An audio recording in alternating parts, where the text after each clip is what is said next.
ആകെ ഒരു മനസ്സിലുള്ളൂ എനിക്കാണോ കഷ്ണോ കഷ്ണം എനിക്കാണെന്ന് എനിക്ക് ഇഷ്ടപ്പെട്ട കഷ്ണം എനിക്കാന്ന് ഇഷ്ടപ്പെട്ട എടുത്തിട്ട് വന്നാ പോലെ എനിക്ക് ഇഷ്ടപ്പെട്ട എടുത്തിട്ട് എനിക്ക് തന്നാ മതി.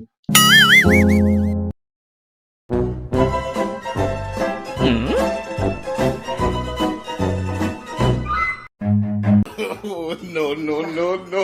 എനിക്ക് ഇഷ്ടമുള്ള അല്ല അത് ഇതാണ് എനിക്കത് എനിക്ക് ഇഷ്ടപ്പെട്ട കഷ്ണം അതല്ലേ ആ അല്ലേ അതല്ലേ എനിക്ക് തരാൻ പറഞ്ഞ ഞാന് ഇഷ്ടപ്പെട്ട കഷ്ണം ആർക്ക്?